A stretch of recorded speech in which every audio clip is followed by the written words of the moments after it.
Hello and welcome back. We have another solo Q&A podcast for you. This will be the first one that I've done since February because the non-guest related podcast that I released last time round was an interview from Johnny Rose's podcast, The Story Club, where I was on there. And so it's been a little while since I've asked my Instagram and email list for some questions. I've got, I think, 23 to get through. So we'll get started without any further ado. Question 1. You obviously push yourself hard in what you do, but when was the last time you stepped outside of your comfort zone?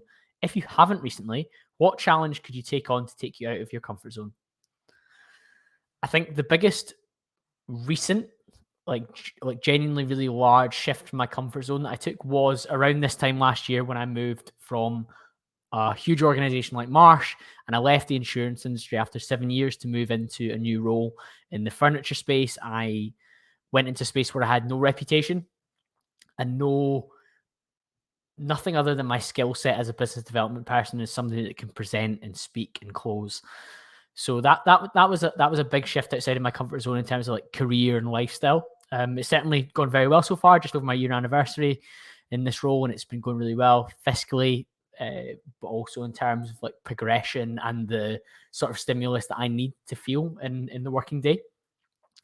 Alongside that, in terms of like little mini steps outside of my comfort zone, sometimes some of the interviews that I do, genuinely, you are preparing hard to have a high level, complex conversation where I need to have a relative amount of knowledge to ask the right questions. Whereas I suppose if I was just going to ask really like the standard questions and have like a set number of questions that I ask a guest, regardless of what their expertise is, then there'd be less preparation time. And don't get me wrong, there's some episodes where I'm very confident on the subject matter without doing too much research because it's something that I know quite a lot about in advance, or maybe I've just consumed so much of that guest content before that I'm comfortable. So yeah, there's little mini steps outside the comfort zone in that perspective, sorry. And I guess also doing the 12-week peak photo shoot, it's a little bit of a step outside my comfort zone. There are some questions about this as we go on, but I am digging hard in the diet for the first time since like 2019. I haven't really dieted hard since then. I've just kind of maintained quite a lean shape and occasionally lost weight accidentally by playing more golf each summer over the last few years. So I'm a little bit outside my comfort zone from that perspective, although it's within my wider comfort zone to do a photo shoot. I've done one before. Now, the second part of that question is probably the most important. If you haven't stepped outside of your comfort zone recently, which if we're talking about really large steps outside it is over a year ago now, what challenge could I take on that would take me out of your comfort zone? The biggest challenge that I know that I need to undertake next is actually writing an ebook. I want to share my ideas on progress, self-development, and living a purposeful life. That's both from a perspective of things that I've learned personally from experience and research in my life, but also from over 130 podcast interviews. And I've probably recorded more than that now in terms of stuff that's going to get released in the next few weeks. This is something I've really dragged my feet on because I know it's going to be a huge undertaking. I would want to deliver something that's really, really quality. But much like the podcast, when I dragged my feet on starting that, I'm sure I can add value with an ebook. And I think I would enjoy the process of pushing myself and exploring my written skills. And of course, I would enjoy the output of sharing that with an audience. Although the process is a little bit more daunting than recording, I would say. Like if I think about how comfortable I was starting the podcast, I'm more comfortable doing that than I am writing a book. The blank page that's sitting in front of me on my drafts, that intimidates me. That's outside of my comfort zone. If you're somebody that's not already on my email list, I email every single Sunday with my thoughts on a range of different topics and share my experience or things that I've learned. And you would probably get a good idea from that over the last little while of what a Colin Campbell book might look like.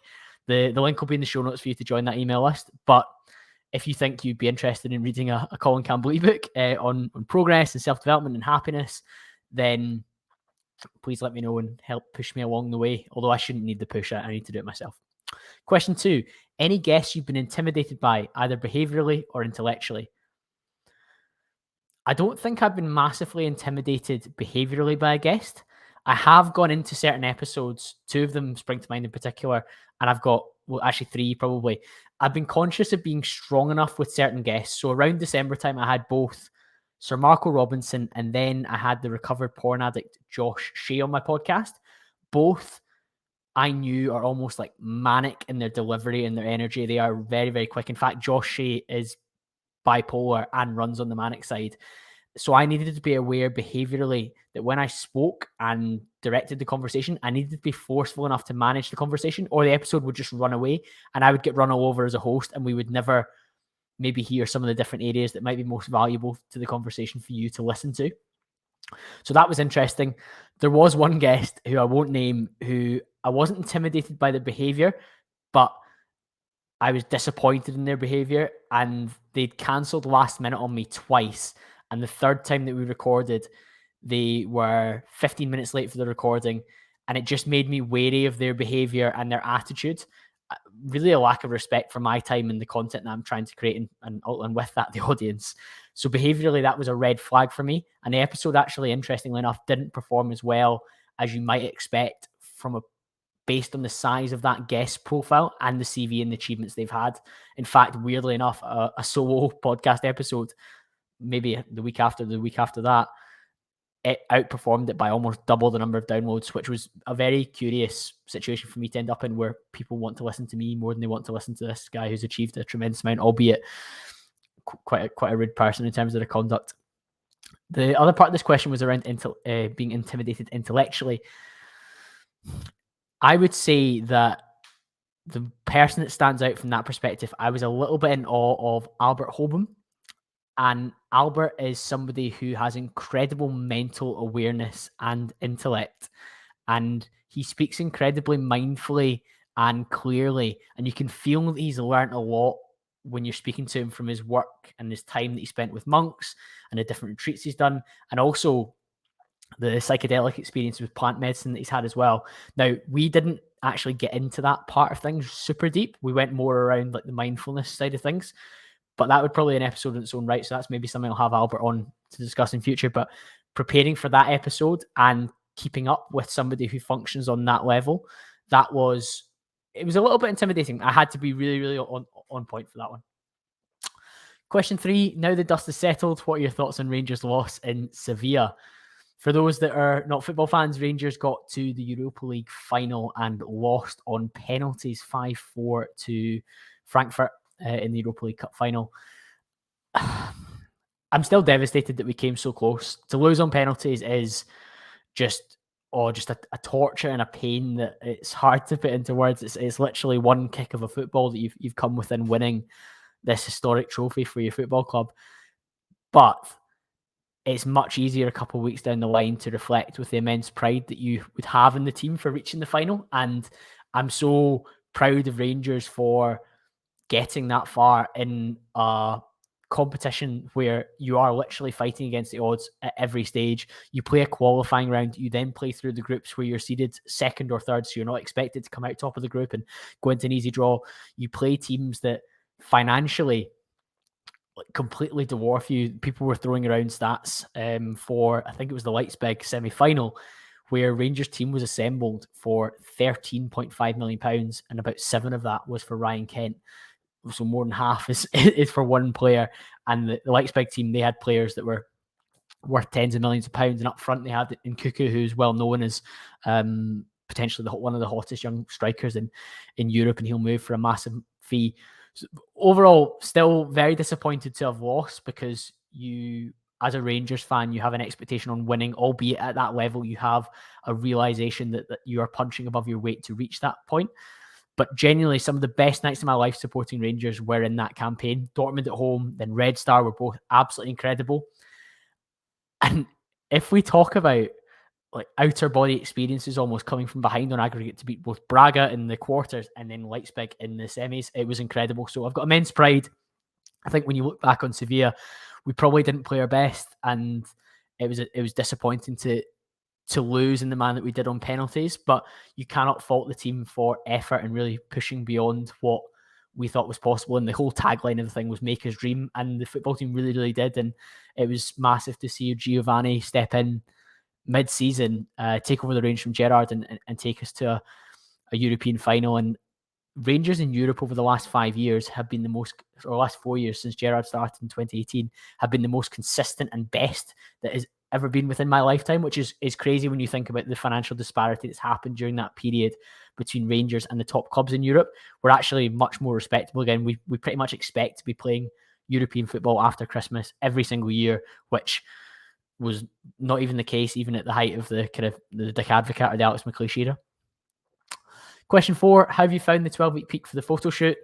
So I'm doing MTN's 12-week peak photo shoot in the 18th of June. So at the time of recording, I'm recording on the Thursday of the Jubilee bank holiday. This will come into your ears on the Sunday. It's been really, really good. So probably just over 2 weeks out.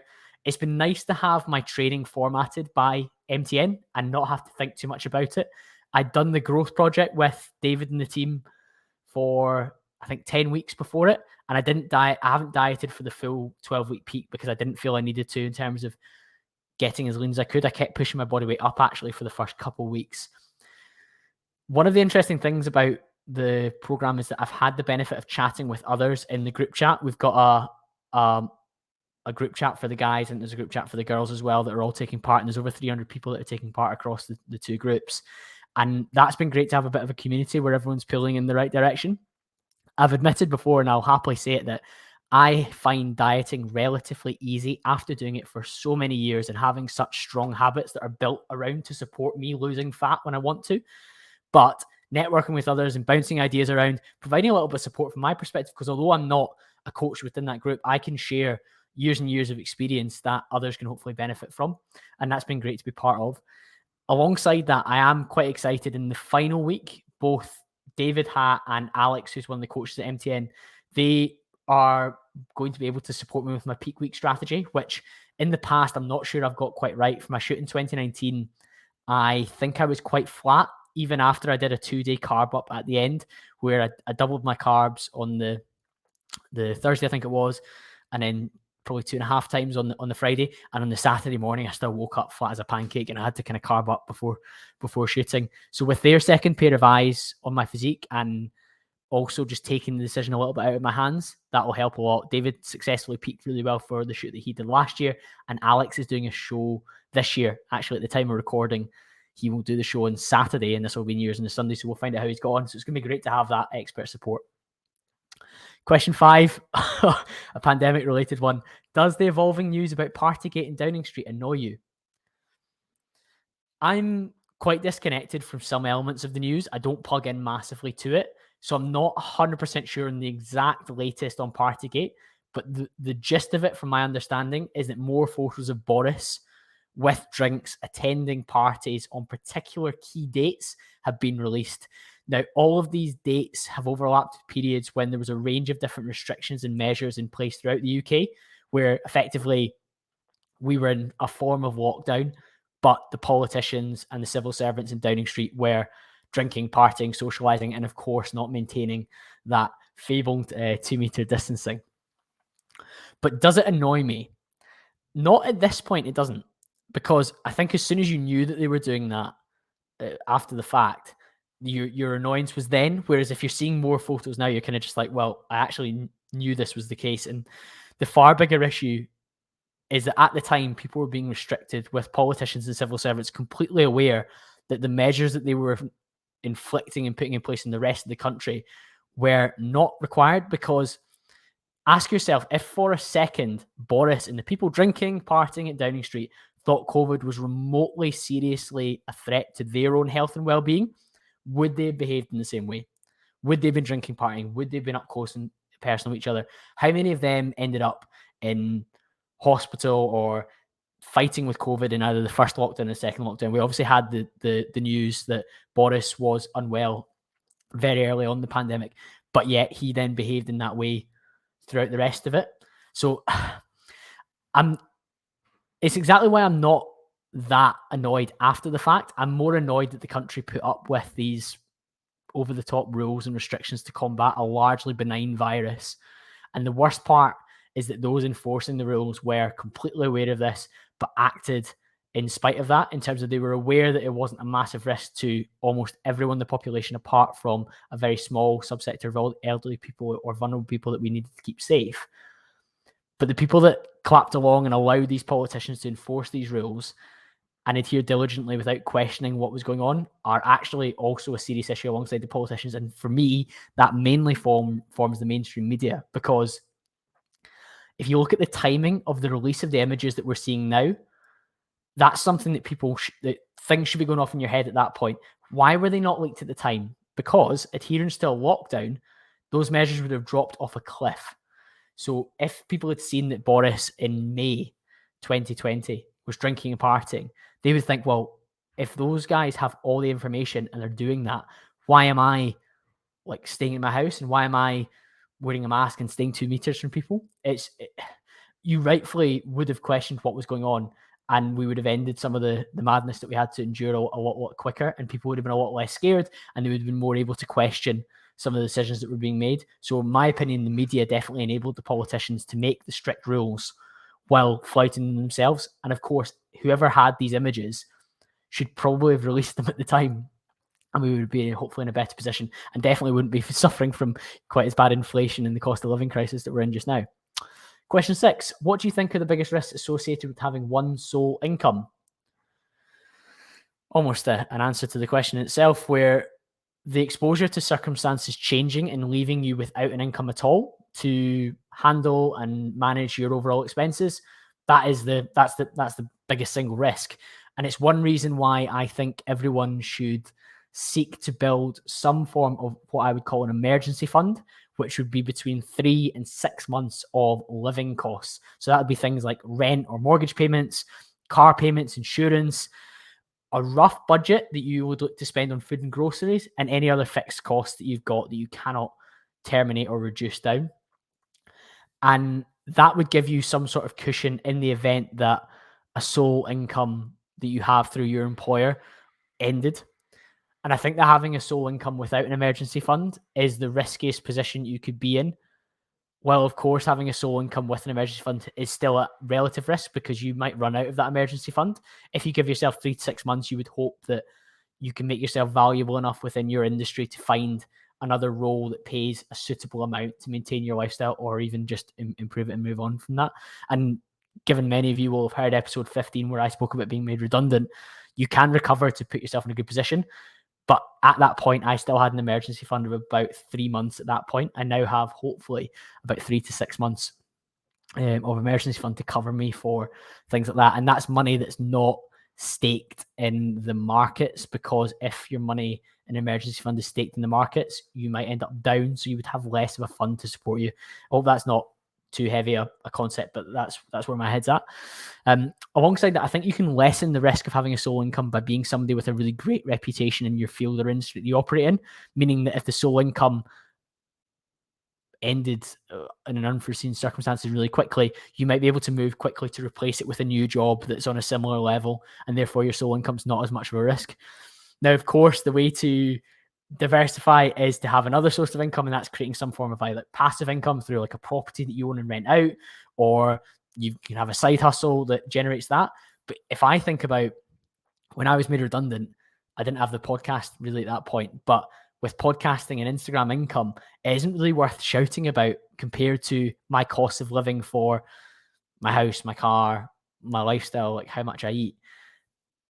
It wouldn't put me in that much of a safer space. So it would need to be a side hustle that was fiscally more rewarding than that. But hopefully, I think we all know after the pandemic in particular that having a sole income and your career can be very finite for a particular period and be quite high risk. So diversifying that, and also making sure you've got an emergency fund, and making sure that you're somebody of value within your field, or if you are that way minded, having some sort of side hustle that can finance that. Question 7, ridiculous. Who would win in a boxing match, you or Ian? This relates to my younger brother, Ian, for those that don't know. We haven't fought in years. I'm 29 now and he's 27. So hopefully we're maybe past that stage of actually physically fighting. Ian's pretty strong, but he's never been much of a fighter, thankfully. Otherwise, I would be in a bit of trouble. Now, I'm far from being a fighter too, but as the older brother, I think you've got that little bit of extra energy and a little bit of pride at stake to make sure that I always seem to win. But if you would like to see Ian and I box, maybe we'll do some sort of charity boxing match, or even it can just be a fundraiser and we can put all the money into crypto and try and become millionaires off the back of it if people really want to see a pay-per-view between the CamBros. Question 8, what are 3 things people should do less of in public? Now, I certainly don't have the autonomy to limit what people should and shouldn't do in public, but if we were to look through my lens, I'll try and make some suggestions. I took some notes for this one. And the first is probably, in terms of doing things publicly, is spending money purely to signal status to others. I think we all are guilty of this, and I'm looking to speak to a gentleman called Will Storr who wrote about status. But it's been interesting to talk about the concept of lifestyle creep with Katie Gatti and actually another upcoming guest, and I think he'll be with you in about 2 weeks' time, a guy called Dr. Daniel Crosby. It's really easy to see our expenses rise to fit in with a certain image that we're trying to project or create and show to others.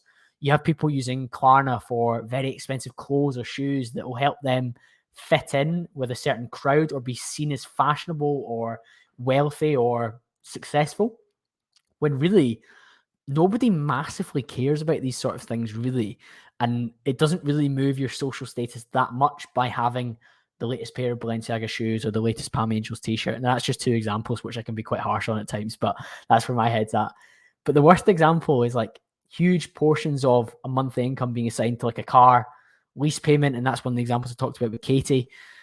That's a depreciating asset, actually a liability largely.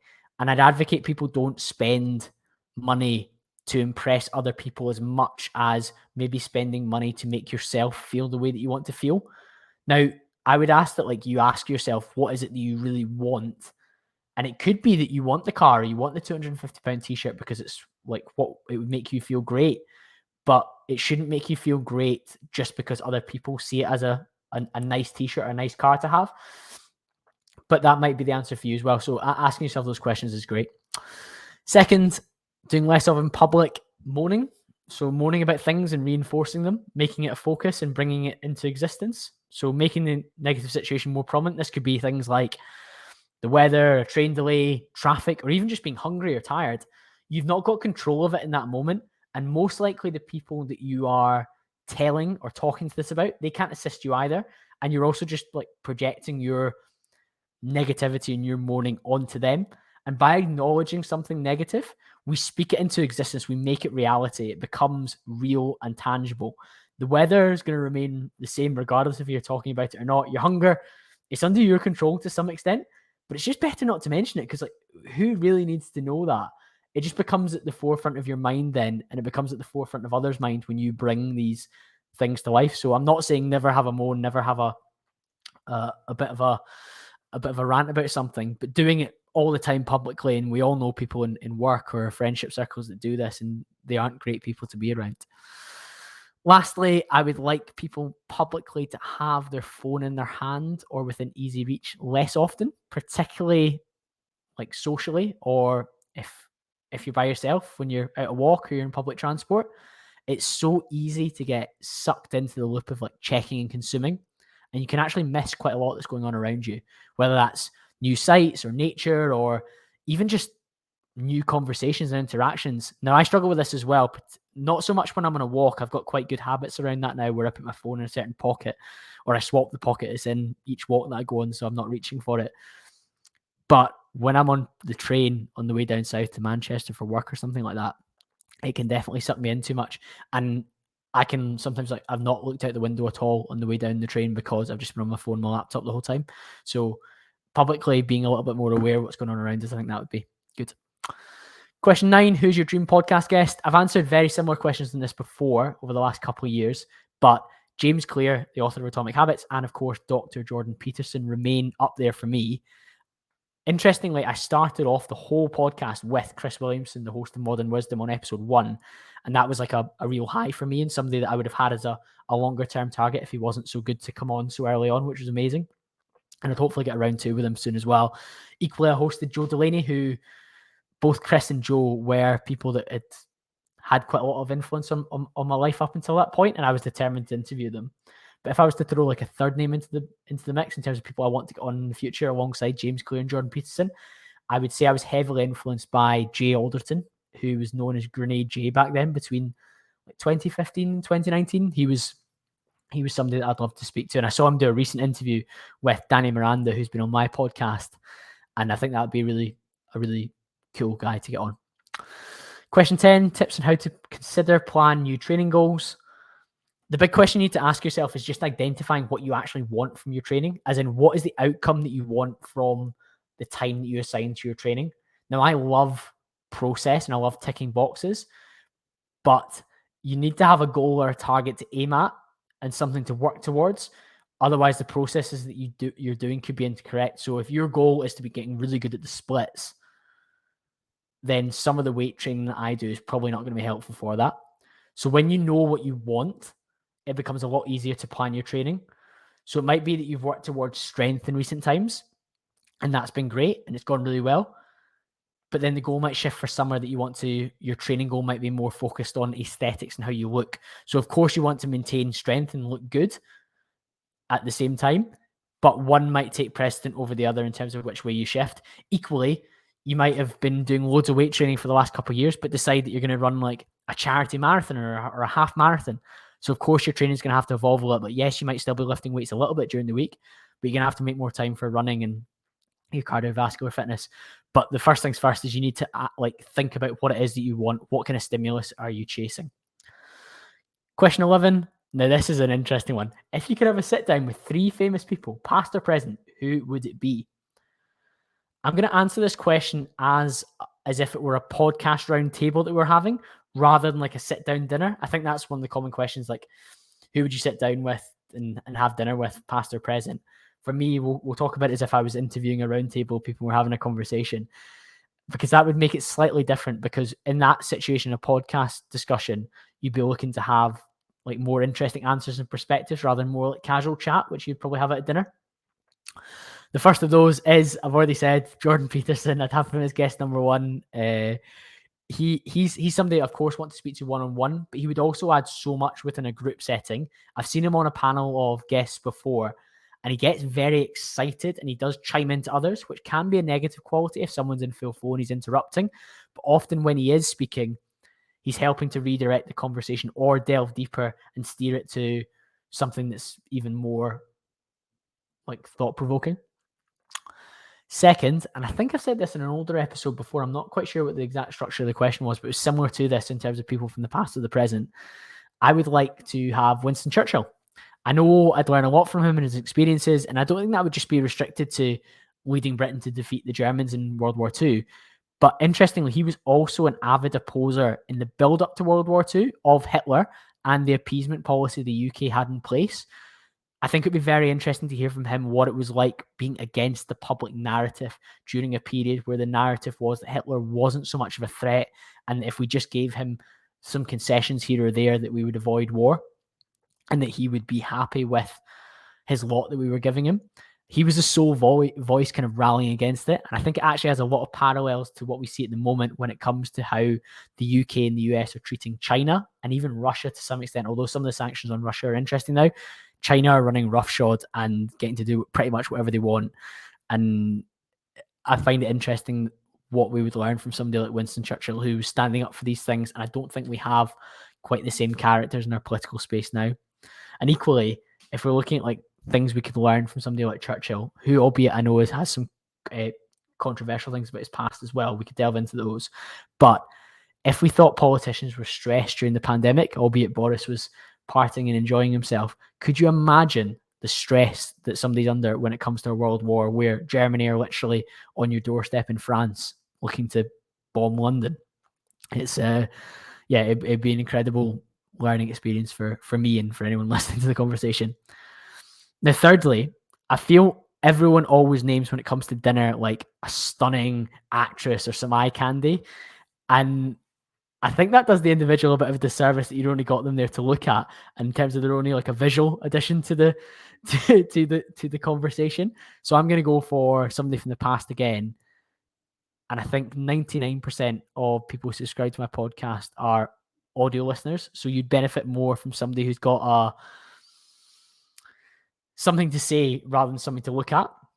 And for that reason, I'm going to have my grandpa, Willie Thornton. He passed away the year before I was born. And many of you know that he was a Rangers legend as a player, then as assistant manager, and even as a custodian of Ibrox Stadium when he retired. He used to take tours of the trophy room and entertain in one of the hospitality lounges. And actually one of the lounges at Ibrox is named after him as well, the Thornton Suite. I've heard so many stories from family members, but also from supporters, old taxi drivers, employees at Rangers, and I would love to hear them firsthand, particularly as I never got that opportunity. Again, I do think I've mentioned something related to speaking to Churchill and my grandpa before in a podcast. People can maybe go back and listen. If you've not listened to some other solo episodes, you can do. But I think it's a great question for reflecting. And it's interesting when I'm doing this analysis that I picked just one person from the present in Jordan Peterson, but two people from the past who I can never get access to. So it's an interesting thought. Question 12, what got you into podcasting and creating fitness content? It all started back in 2017 with CamBros, where my brother and I had an Instagram page together and we were creating fitness content. There was a few different factors that drove that. We were both the kind of younger guys at school that weren't, we played our rugby and we did the gym, but we weren't in tremendous shape. But we started to post photos on our personal Instagrams, like looking good and in shape. So you get questions from people in school and you were known as the guy that was really into the gym. So we started to share our content on there. From there, the page grew lots and lots. Ian took a step back in November 2017 and I kept kicking on. It started to grow and grow and grow. We got deals with My Protein and Muscle Food and did a few different photo shoots. And I started to build a little bit of a platform, and I did 6 interviews on other people's podcasts as a guest. And from there, with each one, I was getting great feedback from my audience when I was sharing it on my story. People were tuning in and saying they enjoyed hearing me. And I thought, I think I can add value beyond what's happening on Instagram with just captions and stories. And again, so many people listening will have heard this before, but the question's been asked for a reason.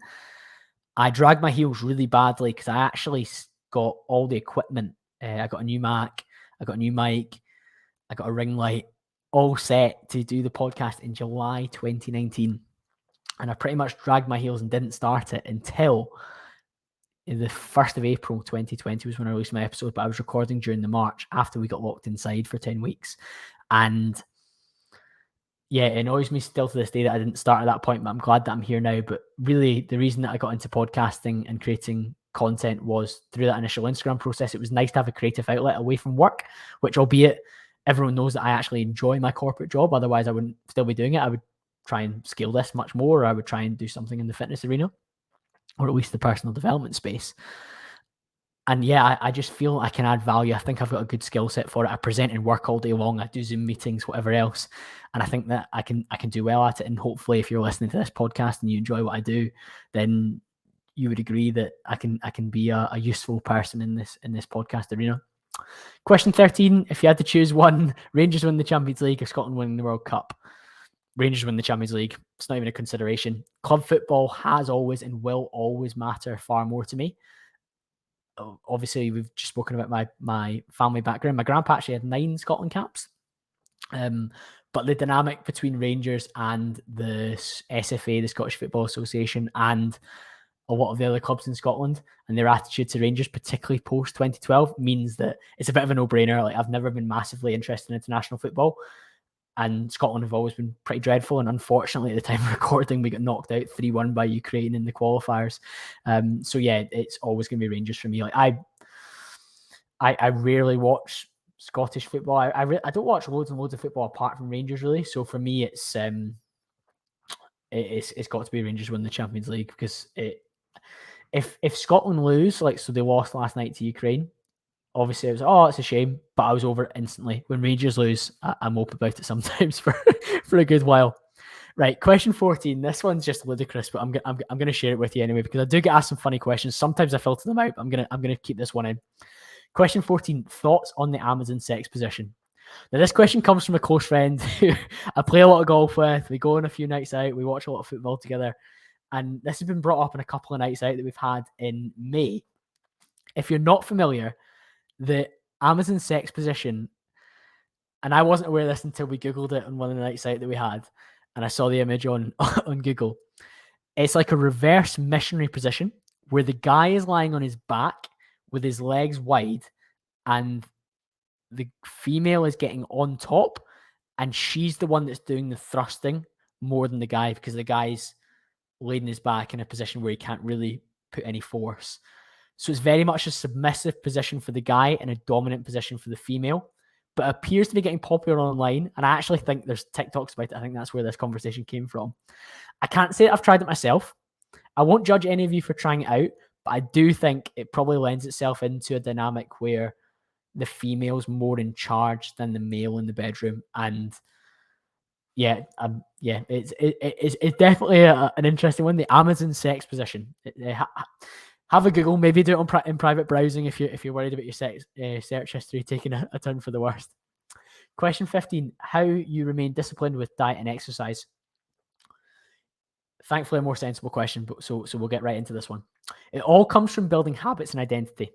So I have an identity around the habits that I do day to day, as in I am someone who adheres to his plan and does the things that he was committed to do when my intentions were at their very best.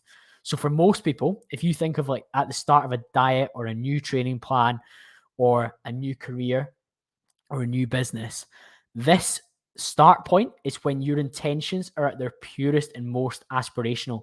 That's when the motivation is the highest. That's when the loftiest, most ambitious goals are set. But that, of course, will fade. The boredom, the tedium will set in. It'll get hard. It'll get a bit monotonous. You'll be doing lots and lots of different things that feel like you're treading water. That's when you need to delve into discipline. That's when discipline becomes far more important than motivation. And that's when you need to identify with the person that you want to be and want to become and act in accordance with that self-image. And I want to mention a concept that I learned from Jamie Alderton a number of years ago. I think this was back in 2015 when he was posting on Snapchat of all places. He encouraged you to think that you are Jim Carrey in The Truman Show. Now, for those that haven't seen that film, I don't not want to spoil it, but in short, he's born into a film set and his life is filmed and directed and shaped from birth. You too can imagine that you're Jim Carrey in that film and that you're being watched. Your actions are being consumed by thousands of people watching the TV, maybe even millions. So with that in mind, you can ask yourself, what would I do if others were watching me? I've told people around me and I've told myself that I want to achieve this particular thing. If my actions and what I'm doing don't act in alignment with that, then I'm a bit of a fraud. Like I used to say to people sometimes, perform your form in the gym, like on an exercise, like you're filming it for an Instagram story. Because in my opinion, and this is a very powerful phrase I stand by, what you practice in private, you're rewarded for in public. So the things that you do when the cameras are away, when nobody knows what's happening, when nobody knows if you'd skipped the walk that you were going to go on, if nobody knows you pushed back and said, I'll do that email for work tomorrow, I'll do that presentation tomorrow, or I won't prep for that call, I'll just turn up and wing it. So people praise my physique online and publicly I'm told, oh, you look great. But it all comes from what happens behind closed doors. What I put in my mouth when nobody's watching. How I train when I'm not filming for Instagram. The walks that I go on when it's pouring wet. These things all happen in private. And if I didn't do it, nobody would know. But people would know in future in public when I didn't look the same way or if I didn't have the same level of relative success that I'm trying to achieve. So I think it's a helpful way to reinforce your discipline is create an identity and then sometimes think about, what would I do if people were watching me right now? Would I behave in the way that I'm about to behave? So it's an interesting thought, and I hope you take some value from that. Question 16: do you love yourself for who you are or what you do?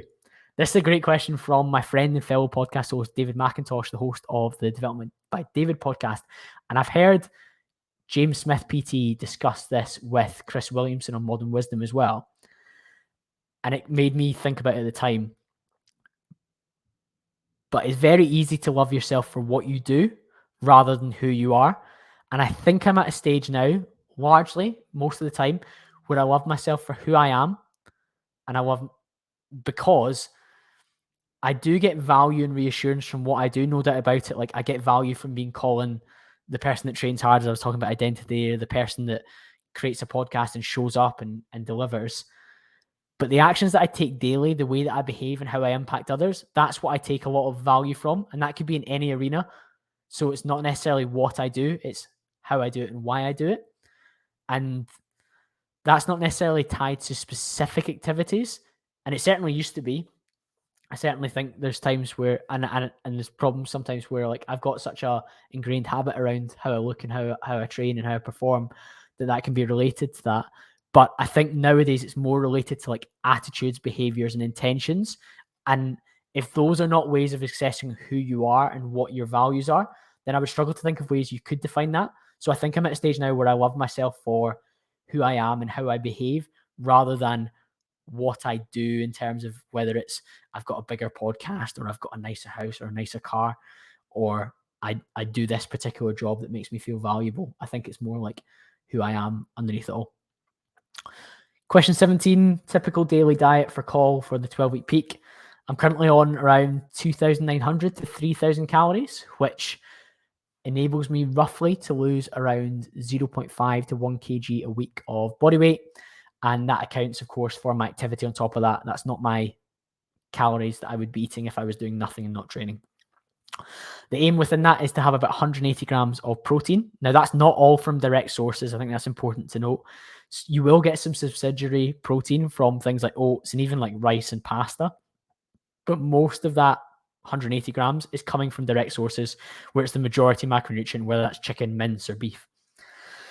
I do eat mostly the same meals most days, and it means that roughly my calories come out, my macro breakdown for my 3,000 calories come out around 180 grams of protein, 70 grams of fat, and 400 grams of carbs.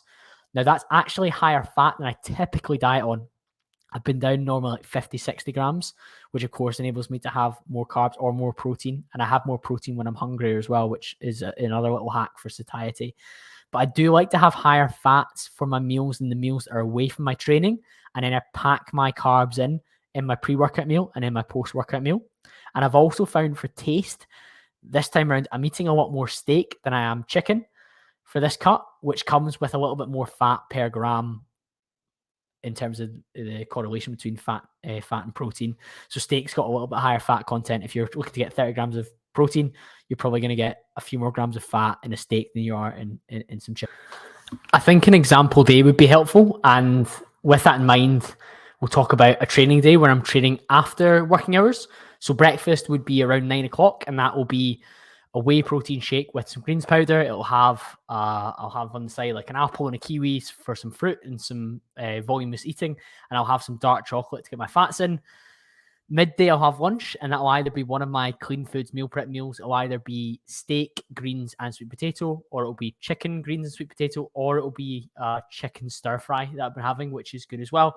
That's probably around 500 calories and a decent amount of protein. 3 p.m., I'll have my pre-workout meal, which will be oats, whey, banana, and I actually have some crumpets or pancakes or bagels, depending on how I'm feeling, or even some hot cross buns. That's a really big carb-heavy meal, and that's my first real like big dose of carbs for the day.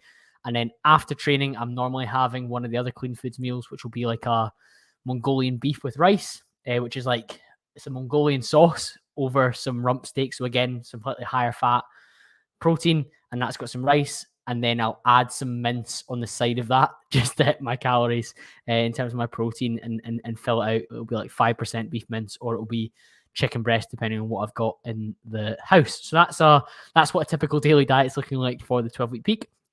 Question 18 is calorie related as well. And that is, what is the best way to hit calories on a lower carb, high protein, high fat diet? While I'm eating higher fat than I would for previous cuts, where I've normally be like 50, 60 grams, I'm like at 70 grams. My diet is still very much high carb. I'm like 400 grams of carbs. So as a percentage, my carbs are a much more favored item. My training definitely benefits from a higher carb diet, and I get much better pump too, as my glycogen stores are fuller for training. But if higher fat with your protein intake was the aim, I'd have more steak, I'd have more eggs, I'd have more nuts, maybe nut butter, dark chocolate. Now, I don't like nuts and nut butter particularly, but that is good sources. You can maybe have fattier cuts of meat like thighs instead of chicken breast, or even things like pork chop, which have a higher fat content. Equally, other things that spring to mind would be things like avocado, or cooking your meats or your foods in olive oil, which is a good option as well to get your fats in. 19, how do you deal with trolls or haters? Largely, I haven't had many trolls over the past 5 years posting. You get the occasional one, and when that does happen, my good friend Chris Reeve gave some excellent advice on both the podcast episodes that he's been on. I think he was on episode 4 and episode 90 something. And it's really about what's going on in their world rather than what is going on in your world. So your behavior and message is more, it's exposing something within them that makes them feel uncomfortable. You've either shone a light on their pain or inadequacy or a feeling that makes them feel like lashing out. and it's not necessarily your fault in terms of the content you've created. You can try to treat them with kindness and compassion and wish them well and hope that whatever you're going through at this moment in time that's made you say this, that I hope you feel better soon, and I hope you can manage the pain that you're feeling at this moment in time. And that's a kind message to give. Maybe like kill them with kindness. Or sometimes it's better just not to engage at all and delete or block. And I've done that on some of the few occasions that I've had. Haters, I think, are a different thing. And I have had a reasonable amount of criticism for what I do rather than trolling. And I value criticism that's constructive, but of course you get haters would be something more than that. And it might be something about my physique or comments about the fact that they think I'm wasting my time creating content. And these are things that are a bit stinging, but again, you have to think about sometimes the place that these person's comments are coming from. I'm very open to feedback from people who are of sufficient value themselves to give me constructive feedback. I've said before that if you're not in the arena, then I can't hear you from the cheap seats. Now, that can be a bit disparaging, and it's not always true, because I do have friends that I value tremendously who would never dream of podcasting or creating content, but they can make really relevant, helpful, insightful comments in terms of how can I improve my approach and style. But they're not haters. They're just being critical to help me improve, or even just for banter as well. So it's a little bit different. But I guess if somebody's not in the arena or not coming with constructive, they're a hater, and you just have to disregard it. The only other thing I'll add when it comes to haters, and the last thing I'll say, is that I've genuinely loved at times having people make fun of certain things that I do, and then me prove them wrong or shove their words back down their throat with my actions and the volume of my success or gains that I've made. So one of my earliest critics when it came to my fitness and my training, my physique, was actually before I was posting online. It was back in 2014. My brother and I started training at a local gym in the local area, and it was just after I'd finished university, and we were using not the university gym, we were using a local gym and a council gym. And there was two guys who thought they were like the big dogs of that gym, and they seemed to just dislike that Ian and I were in training quite hard, and we were quite aesthetics focused with quite a science-based approach. We were favoring things like progressive overload. We were counting our macros and our calories, and they didn't like that. They were more like power building, I think they called it, where there was lots of like low rep, heavy training, and didn't really care about what they ate. They were just trying to like eat big to get big. And they used to say to other people, not really ever to our face, that, oh, they only have like good abs and arms and they don't train legs properly. Look at their stick legs. And I used to love thinking about that before every leg session. I'd think about the fact that they'd dismissed my physique and said that I was in rubbish shape and I didn't train legs properly. And I would go into the session and just leave it there because it motivated me and stimulated me from a place of spite and like, I will show you. And that can be really powerful if somebody hates on you, using that to fuel your fire. And I used to use the Smith machine quite a lot for like a kind of hack squat variation, and it really improved my legs because I got a really good connection with it, and I'd take it right to the wire. And they would say how useless the Smith machine was, and it was just more fuel in the fire. And nowadays, I've got a pretty noticeable set of quads. My calves are still pretty rubbish, but I've seen these guys in recent years, and they look exactly the same. They're pretty average, pretty soft rigs. And I've pushed my physique onto a level where it's in the top however many percent in the world. It's a really, really good physique as a natural. And so I use their hate to motivate me. Question 20, what age would you like to retire, and how would you use this retirement period? Because I've been talking to a number of financial independence retire early experts like Katie Gatti and then even Steve Adcock just before Christmas time, you would maybe think that I've got a similar goal to them of retiring in my mid-30s. But it's not something that I've considered. I'm actually more interested from my perspective in the FI, the financial independence part, more than the RE, the retire early. As in, I do want the independence to be financially free and not reliant or chained to a certain job or industry that I would have to stay in. But I don't currently feel chained to my corporate job, as I feel that I can apply my skill set in a range of different jobs if I wanted to, and try and do well and improve my earning power and my fulfillment and my purpose through that.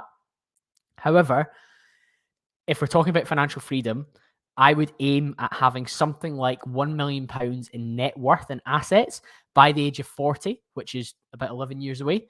And that would leave me with some decisions to make about in terms of how I spent my time, because that would potentially enable you to never have to work if you didn't want to. And if I was to retire at 40, for example, if that was the aim, or it might be 45, 50, there's no way that my mindset and personality would allow me to just play golf and go to the gym and relax. I'd want an outlet and some form of positive feedback loop from the activities and investments and time that I was spending.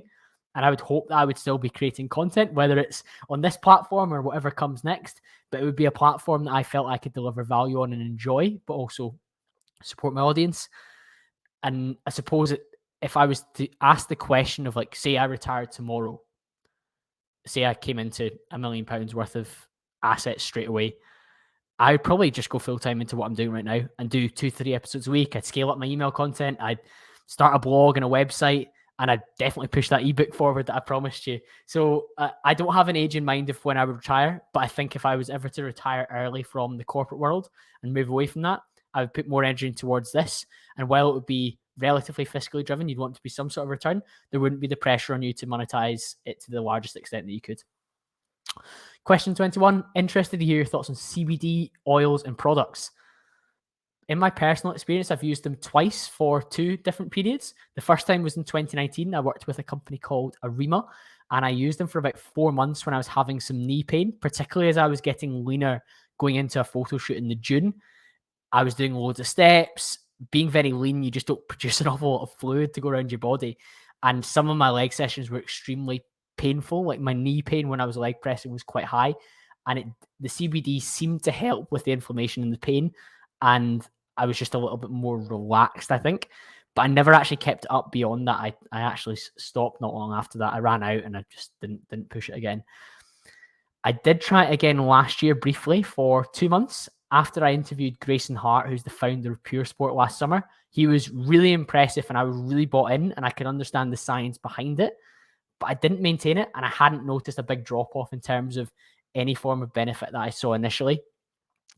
I believe, and from people that I speak to anecdotally, people who have quite high levels of anxiety or have pain or injuries within their body that are noticeable are more likely to notice a tangible difference and an uplift in quality of life. Now, the episode with Grayson might be a good place to start if that's something you're interested in. And that was episode 83 on the podcast. You can go back and listen to that one with Grayson to understand how CBD works and whether it might be something that's applicable to you more so than myself. Question 22, how are you coping with the current markets in crypto? I'm pretty calm overall. This podcast is sponsored by Crypto Glasgow, and the information that they have makes me pretty calm over the longer term. I look at Donald and Dec, who really got into crypto in 2017, 2018. And 4 years down the line, they became financially free because of it. So if I can think like that, then in 2026, 2027, I could be in a much better position if I keep calm. I certainly will not be realizing or selling any of my holdings or coins I have at the moment, but I am still averaging in on Swissborg every week or fortnight. And I think one of the things that excites me is if the bottom of Bitcoin, which is around 30,000 at the time of recording, that's really encouraging if you consider the bigger picture. If you consider 4 years ago when Dec and Don, the guys behind Crypto Glasgow, were getting into crypto, Bitcoin was at tremendous lows versus that. And for a low period and people to be worried at 31,000, that's incredible. Imagine what it will be in 4 years' time. As a low, it might even be 200,000, 300,000 or whatever. And that gives me great confidence that I will have a store of value and a real return on that. Okay, last question is, again, it's a bit of a silly one, but I guess I've been talking more about attraction and dating. I had Kezia Noble on recently, and for those that are eagle-eyed on Instagram, you'll see that I've confirmed Adam Lane Smith for the podcast. That'll be released in July, which will be an incredible episode. And the question is, have you ever got the ick? And what are your icks?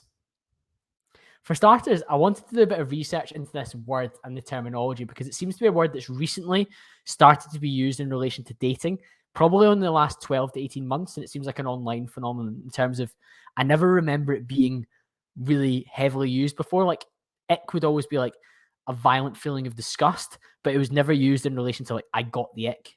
So doing my research for this question, the official definition for ick is an expression of disgust. And in dating, it relates to when you initially fancy or are attracted to somebody, but get a sudden feeling of disgust. So it comes on really quickly. And it also seems to be a more common term online amongst females. And that was certainly the case when I looked at a survey by thoughtful.com. And they found that 51% of females said they had experienced the ick when dating somebody new, compared to just 38% of males. So there is a larger proportion of females that are using the term ick. And I think when I've seen like people's stories like tell us your Icks, it tends to be females that are talking about it more often, but you can apply it in the male setting as well.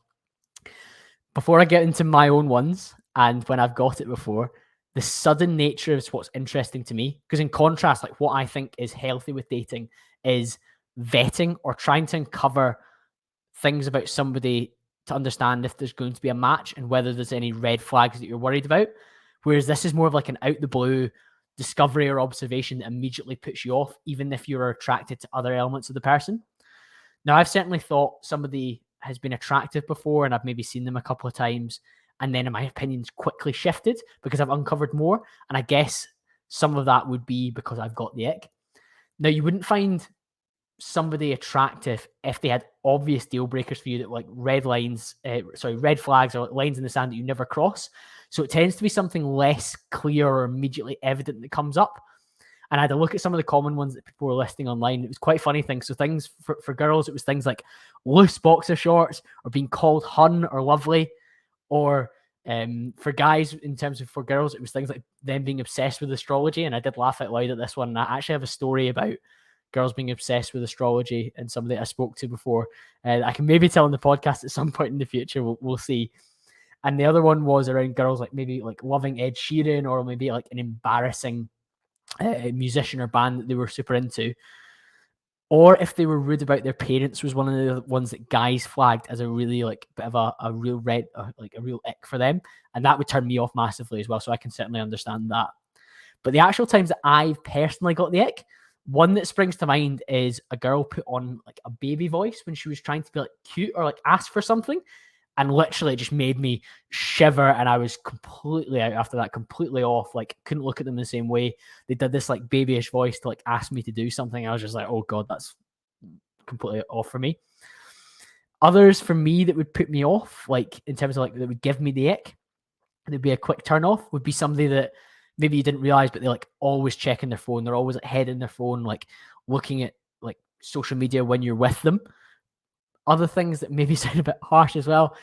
I get really turned off if somebody like can't remember like previous conversations that the two of you had. Like I've got quite a good memory, so I like to link back to things that we've talked about, or I remember things that they've told me.